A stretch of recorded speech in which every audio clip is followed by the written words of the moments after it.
আসসালামু আলাইকুম দর্শক। নজিরবিহীন হামলা চালিয়েছে ইসরায়েল ইরানের উপর এবং খুবই টার্গেটেড হামলায় একের পর এক ইরানের সশস্ত্র বাহিনীর বিভিন্ন শীর্ষস্থানীয় কর্মকর্তারা নিহত হয়েছেন। এখন পর্যন্ত ৮ জনের খবর পাওয়া গেছে যে তারা পরিকল্পিতভাবে যে হামলা করেছে তাতে ইরানের গার্ড বাহিনীর প্রধান, ইসরায়েলের সেনাবাহিনীর প্রধান সহ শীর্ষ কর্মকর্তারা নিহত হওয়ার খবর একে একে আসছে দর্শক। এখন আরেকটি খবর ইরান থেকে প্রকাশিত হয়েছে। ইসরায়েলের হামলায় ইরানের সশস্ত্র বাহিনীর প্রধান মেজর জেনারেল মোহাম্মদ বাঘেরি নিহত হয়েছেন। এছাড়া ইসরায়েলি হামলায় ইসলামী বিপ্লবী গার্ড বাহিনীর প্রধান কমান্ডার মেজর জেনারেল হোসেইন সালামি সহ আরও বেশ কয়েকজন সামরিক এবং বেসামরিক ব্যক্তি নিহত হয়েছেন। সবার এখনো পর্যন্ত পুরো চিত্রটা আসে নাই। ব্যাপক এবং ভয়াবহ হামলায় রীতিমতো বিপর্যস্ত ইরান। ইরানের রাষ্ট্রীয় টেলিভিশন IRINN নিশ্চিত করেছে ইসরায়েলি হামলায় সেনাপ্রধান মেজর জেনারেল বাঘেরি নিহত হয়েছেন। পৃথক হামলায় IRGCর প্রধান মেজর জেনারেল সালামিও নিহত হয়েছেন।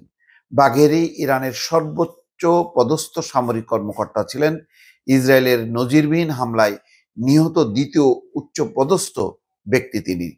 এর আগে শুক্রবার সকালে ইরানের একাধিক রাষ্ট্রীয় সংবাদ মাধ্যম জানায় ইসলামী বিপ্লবী গার্ড বাহিনীর প্রধান হোসেন সালামিও ইসরায়েলি হামলায় নিহত হয়েছেন। ইরানি বার্তা সংস্থার খবরে জানানো হয়, খাতাম আল আনবিয়া সদর দপ্তরের কমান্ডার মেজর জেনারেল গোলাম আলী রশিদও এই হামলায় নিহত হয়েছেন।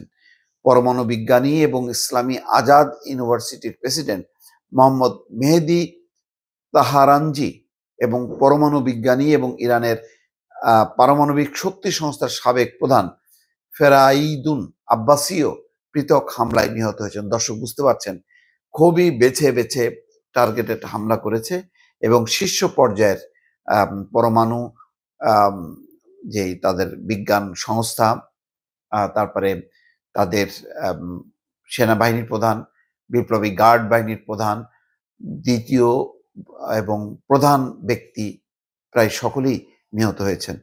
ইসরায়েলি বাহিনী শুক্রবার ভোর রাতে ইরানের রাজধানী তেহরান সহ অন্যান্য শহরে সামরিক হামলা শুরু করে। প্রায় 8টি শহরে প্রায় 200-র উপরে বিমান নিয়ে এই হামলা চালানো হয়। ইসরায়েল তেহরানে আবাসিক ভবনে হামলা চালিয়েছে। প্রত্যক্ষদর্শী এবং রাষ্ট্রীয় টেলিভিশনের সংবাদকর্মীরা জানান তারা নিহত ব্যক্তিদের মধ্যে নারী এবং শিশুর মরদেহ দেখতে পেয়েছেন। পরিস্থিতি খুবই ভয়াবহ। এই পরিস্থিতিতে মুসলিম বিশ্ব কি করবে, ইরান কি পদক্ষেপ নেবে? ইতিমধ্যে তারা বলেছে যে তারা সর্বাত্মক প্রতিশোধ নেবে এই হামলার প্রেক্ষিতে। এবং এই অবস্থায় ইসরায়েল তাদের সমস্ত সীমান্ত এলাকায় সৈন্য মোতায়েন করেছে, অর্থাৎ সর্বাত্মক যুদ্ধের জন্য তারাও প্রস্তুতি গ্রহণ করেছে। দর্শক ভালো থাকবেন, আল্লাহ হাফেজ।